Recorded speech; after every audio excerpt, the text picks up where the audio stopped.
Discusión con una momia. Edgar Allan Poe, 1845.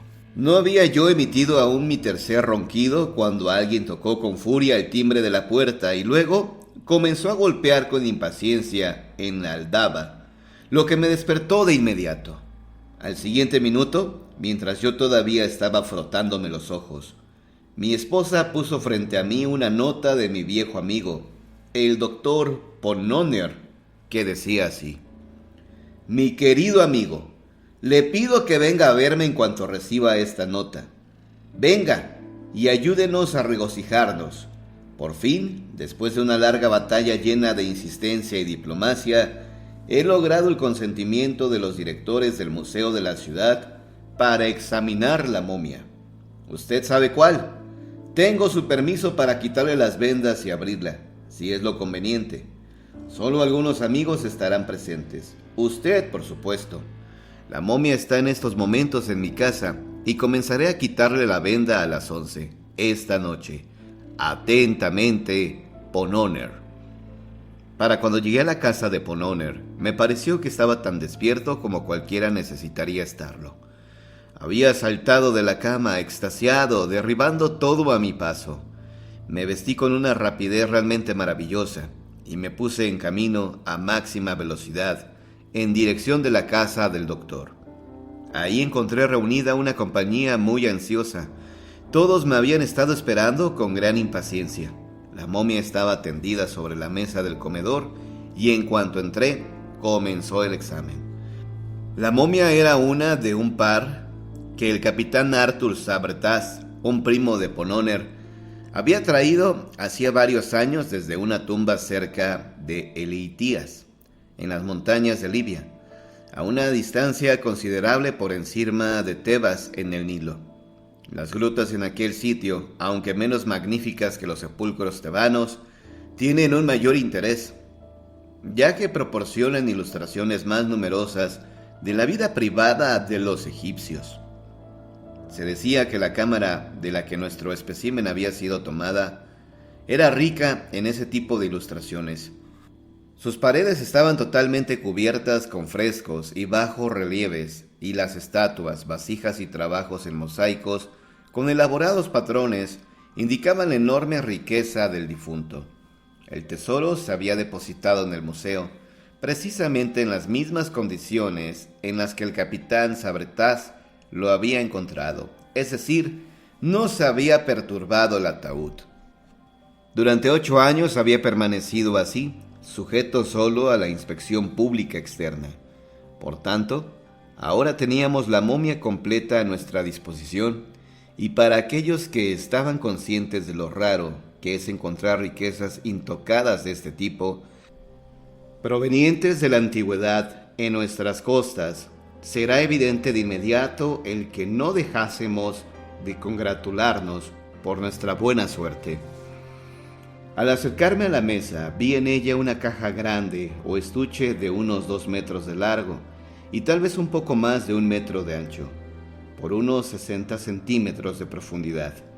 Era oblongo, no tenía forma de ataúd. En un principio se pensó que estaría hecho de madera de sicomoro, platanos, pero al cortarlo nos dimos cuenta que se trataba de cartón, o con más precisión, papel manché, elaborado con papiro.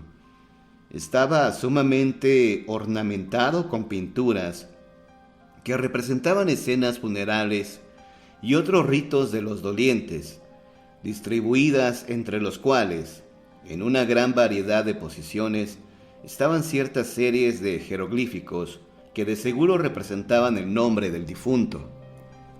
Por suerte, el señor Gliddon formaba parte de nuestro grupo y no tuvo dificultad en traducir las letras, que eran fonéticas y representaban la palabra alamistaqueo. Tuvimos ciertas dificultades para abrir la caja sin romperla, pero cuando por fin lo logramos, encontramos una segunda, con forma de ataúd, de un tamaño mucho menor que la exterior, pero muy similar en cualquier otro aspecto. El espacio entre las dos estaba lleno con resina que hasta cierto punto había alterado los colores de la caja en el interior. Después de abrir esta última, cosa que logramos con gran facilidad, llegamos a una tercera, también en forma de ataúd, que no era distinta de la segunda, salvo por el hecho de que estaba fabricada en cedro y todavía emitía el peculiar y aromático olor de esa madera. Entre la segunda y tercera caja no había espacio. Una cabía exactamente en la otra. Al quitar la tercera caja, encontramos y sacamos el cuerpo en sí. Habíamos esperado hallarlo, como era usual, envuelto en varios rollos de vendas de lino, pero en vez de ello, encontramos una especie de funda hecha de papiro y recubierta con una capa de yeso, espesamente dorada y pintada. Las pinturas representaban temas relacionados con los diversos supuestos deberes del alma y su presentación ante distintas divinidades, con numerosas figuras humanas idénticas que pretendían, con toda probabilidad, representar a las personas embalsamadas. Extendiéndose de los pies a la cabeza, había una inscripción en columna o perpendicular, en jeroglíficos fonéticos, que de nuevo daba el nombre y los títulos de la momia, así como los nombres y títulos de sus parientes. Alrededor del cuello, así envuelto, estaba un collar de cuentas de vidrio cilíndricas de varios colores, dispuestas de tal modo que formaban imágenes de deidades, como el escarabajo, etc., con un globo con alas. Alrededor de la cintura había un collar o cinturón similar. Tras retirar el papiro, encontramos la carne en excelente estado de conservación, sin ningún olor perceptible. Era de color rojizo y estaba dura, lisa y brillante. Los dientes y el cabello estaban en buenas condiciones. Los ojos, al parecer, habían sido retirados y sustituidos con unos de vidrio que eran muy hermosos y se veían muy naturales, salvo porque tenía una mirada que parecía excesivamente determinada. Los dedos y las uñas estaban dorados. El señor Gliddon era de la opinión, por lo roja que se veía la piel, que el embalsamiento se había efectuado utilizando asfalto, pero al raspar la superficie con un instrumento de metal y arrojar al fuego un poco del polvo así obtenido, pudimos notar el aroma de alcanfor y otras resinas de olor igual de dulce. Revisamos el cuerpo con mucho cuidado, en busca de las aberturas normales por las que pudiera haberse extraído las entrañas, pero para nuestra sorpresa no pudimos encontrar ninguna. En aquel entonces, ninguno de los miembros del grupo sabía que no es poco común encontrar momias enteras, es decir, sin abrir. El cerebro solía retirarse por la nariz, los intestinos a través de una incisión en un costado. Luego, el cuerpo se afeitaba, se lavaba y se salaba. Se dejaba reposar durante varias semanas, cuando la operación de embalsamiento en sí comenzaba. Como no encontramos rastros de una abertura, el doctor Pononer comenzó a preparar sus instrumentos para la disección, cuando observé que eran más de las 2 de la mañana. Por tanto, acordamos posponer el examen interno hasta la tarde siguiente, y estábamos a punto de marcharnos, cuando alguien sugirió que realizáramos un experimento, o dos, con la pila voltaica. Aplicarle electricidad a una momia de más de 3 o 400 años era una idea, si no particularmente inteligente, sí lo bastante original, y nos interesó de inmediato. Más o menos con 1/10 parte de interés científico y 9/10 en plan de broma, colocamos la batería en el estudio del doctor y llevamos para allá al egipcio.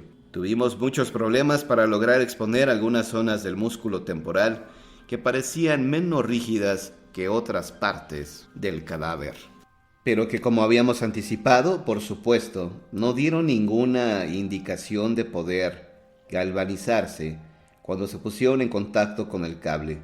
Aquella primera prueba pareció ser decisiva, y con una buena carcajada ante los absurdos que habíamos sido, comenzamos a despedirnos, cuando mis ojos cayeron sobre los de la momia y quedaron de inmediato clavados ahí por el asombro. Mi breve vistazo había, de hecho, sido suficiente para que me sintiera seguro de que los ojos que habíamos pensado eran de vidrio, y que originalmente eran tan notables por cierta expresión salvaje, ahora estaban cubiertos por los párpados y que solo una pequeña porción de la túnica esclerótica seguía visible. Con un grito, llamé la atención de todos hacia aquel hecho, que de inmediato fue aparente para todos. No puedo decir que estuviera alarmado ante el fenómeno, porque en mi caso, esa no era la palabra precisa. Sin embargo, era posible que debido a lo que habíamos bebido, me sintiera un poco nervioso. En cuanto al resto de la compañía, en realidad no hicieron intento alguno por ocultar el temor que sintieron. El doctor Pononer se puso en un estado lastimoso. El señor Gliddon, por algún peculiar proceso, logró hacerse invisible. Imagino que el señor Sir Buckingham no se atreverá a negar que de inmediato se metió a gatas debajo de la mesa. Después de la primera oleada de sorpresa, sin embargo, resolvimos que seguiríamos de inmediato con el experimento. Nuestras operaciones se dirigieron entonces hacia el dedo gordo del pie derecho. Hicimos una incisión sobre la parte exterior del osesamoideum pollicis pedis y así llegamos a la raíz del músculo abductor. Reajustamos la batería y aplicamos el fluido eléctrico a los nervios disecados cuando, con un movimiento muy similar a los de la vida, la momia dobló la rodilla derecha, acercándola al abdomen y luego, estirando la extremidad con una fuerza inconcebible, le dio una fuerte patada al doctor Pononer, que tuvo el efecto de lanzar al caballero, como una flecha en una catapulta, por una ventana y hasta la calle. Corrimos en Mace a recuperar los maltrechos restos de la víctima, pero tuvimos la felicidad de encontrarlo en la escalera, subiendo con terrible prisa, lleno de la más ardiente filosofía y con la imperiosa necesidad de continuar con nuestro experimento, con vigor y renovado celo. Fue por su consejo entonces que realizamos ahí mismo una incisión profunda en la punta de la nariz del sujeto, mientras el doctor mismo, poniendo violentas manos a la obra, la ponía con vehemencia en contacto con el cable. El efecto de la electricidad llegó a los planos moral y físico, tanto figurativa como literalmente. En primer lugar, el cadáver abrió los ojos y parpadeó muy rápido durante varios minutos, como lo hace el señor Barnes en la pantomima.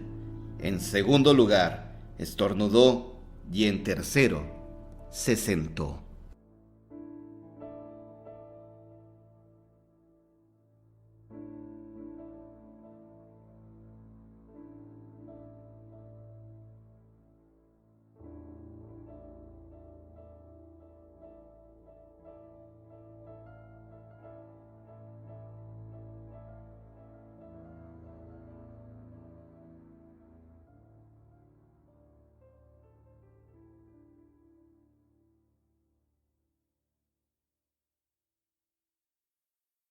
Carmilla, Sheridan Le Fauno, 1872.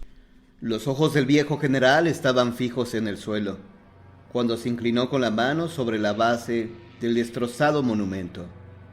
Bajo el arco de una estrecha entrada, rematada por una de aquellas grotescas figuras demoníacas, en las que se deleita la imaginación y el cinismo de los talladores góticos, vi con mucho gusto la hermosa cara y figura de Carmilla entrar en la sombreada capilla. Estaba a punto de levantarme y hablar, después de haber asentido y sonreído en respuesta a su peculiar y atractiva sonrisa, cuando con un grito, el anciano a mi lado tomó el hacha del leñador y se lanzó hacia el frente. Al verlo, un cambio brutal se operó en las facciones femeninas. Fue una transformación horrible e instantánea en cuanto dio un paso atrás y se agazapó. Antes de que pudiera yo emitir un grito, él la golpeó con todas sus fuerzas, pero ella esquivó el golpe e indemne lo sujetó por la muñeca. El hombre luchó un momento por soltarse, pero la mano se abrió y dejó caer el hacha al suelo. La muchacha había desaparecido. El hombre se tambaleó contra la pared, tenía los cabellos grises erizados en la cabeza y la humedad brillaba en su rostro como si estuviera a punto de morir. La espantosa escena ocurrió en un momento.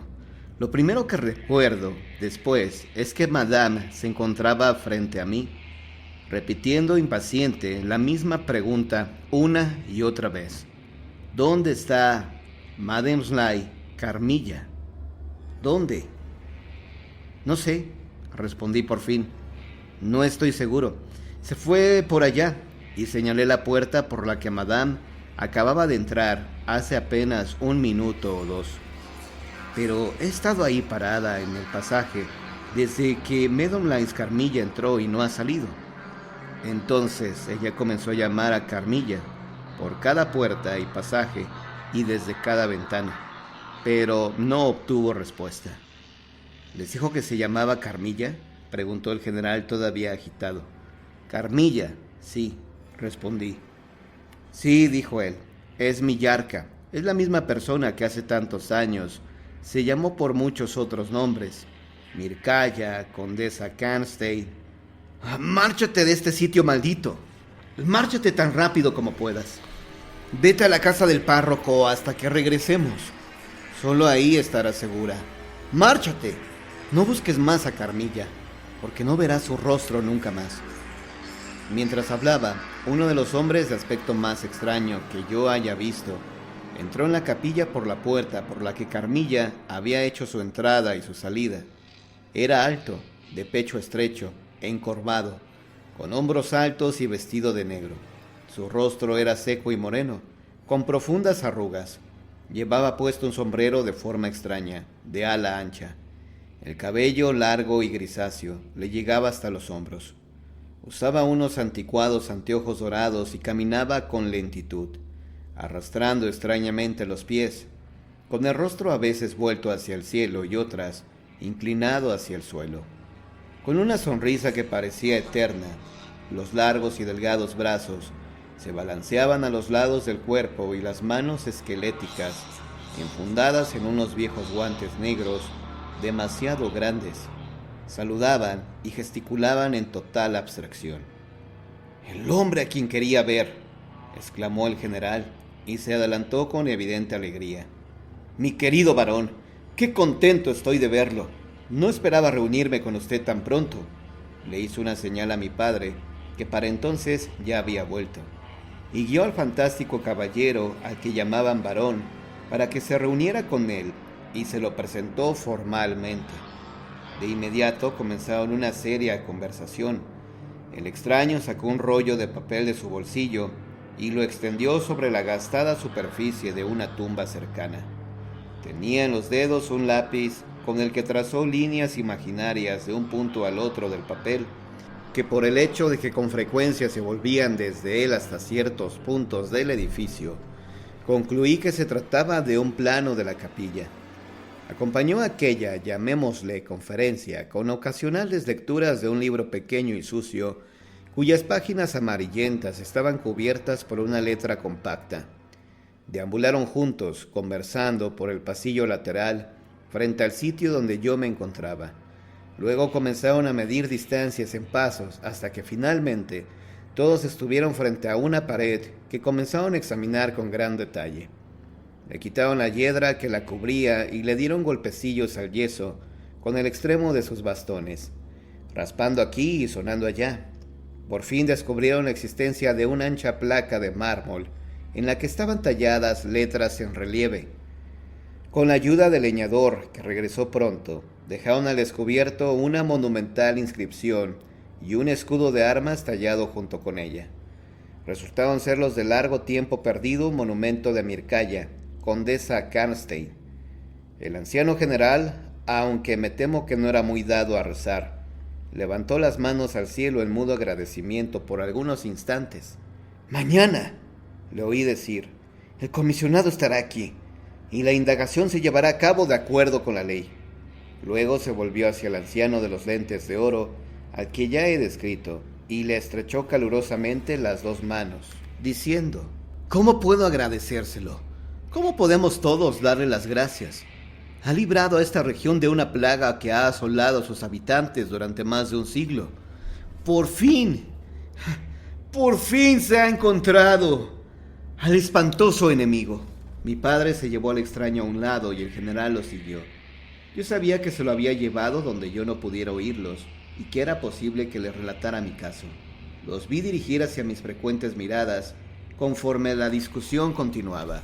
Mi padre se me acercó, me besó una y otra vez, y alejándome de la capilla dijo: «Es hora de volver, pero antes de ir a casa, debemos sumar a nuestro grupo al buen sacerdote que vive a corta distancia de aquí y convencerle que nos acompañe al Schools». Tuvimos éxito en este empeño, lo que me dio gusto porque me había invadido un terrible cansancio. Sin embargo, mi satisfacción se tornó consternación al descubrir que no había rastros de Carmilla. Nadie me explicó nada acerca de la escena ocurrida en las ruinas de la capilla, y era claro que se trataba de un secreto que mi padre, por el momento, estaba decidido a no contarme. La siniestra ausencia de Carmilla hizo que recordar la escena fuera aún más horrible para mí. Los arreglos para esa noche fueron poco comunes. 2 sirvientes y Madame se quedarían en mi habitación esa noche, y el sacerdote, con mi padre, montarían guardia en la habitación adyacente.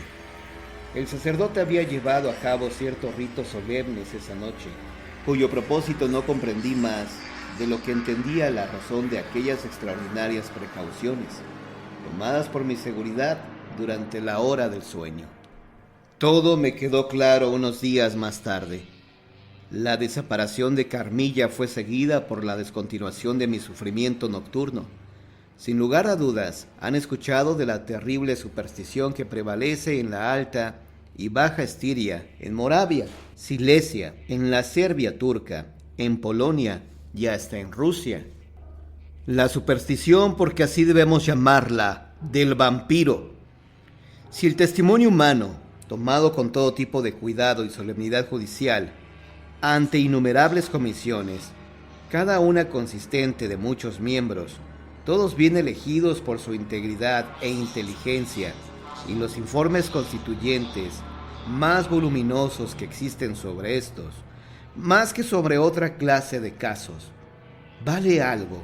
Es difícil negar o dudar siquiera de la existencia del fenómeno del vampirismo. Por mi parte, no he escuchado una teoría que explique aquello de lo cual he sido testigo y lo que he vivido, además de esta antigua y bien atestiguada creencia del país. El día siguiente se celebraron los procesos formales en la capilla de Canstein. La tumba de la condesa Mircalla se abrió, y el general y mi padre reconocieron cada uno a su pérfida y hermosa huésped en el rostro ahora revelado. Aunque habían transcurrido 150 años desde su funeral, sus rasgos seguían teñidos con la calidez de la vida. Ningún aroma cadavérico emanaba del ataúd.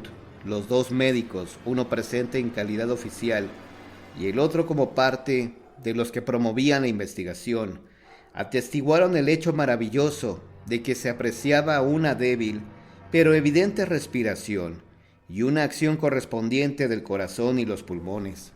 Los miembros se encontraban perfectamente flexibles.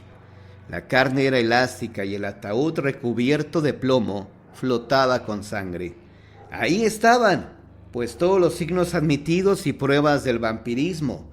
El cuerpo, por lo tanto, de acuerdo con la antigua práctica, fue levantado y una afilada estaca se atravesó en el corazón del vampiro, que emitió un espantoso grito en el mismo momento como el que lanzaría cualquier persona viva en agonía. Luego se le cortó la cabeza y un torrente de sangre manó de su cuello. El cuerpo y la cabeza se colocaron en una pila de madera y se redujeron a cenizas que se esparcieron sobre un río para que se las llevara, y el territorio desde entonces no ha vuelto a sufrir la visita de un vampiro. Mi padre tiene una copia del informe de la Comisión Imperial con la firma de todos los que ahí estuvieron presentes, y la adjunto como verificación de esta declaración. Es de este documento oficial que he resumido mi relato de esta última y pasmosa escena. Un vampiro auténtico.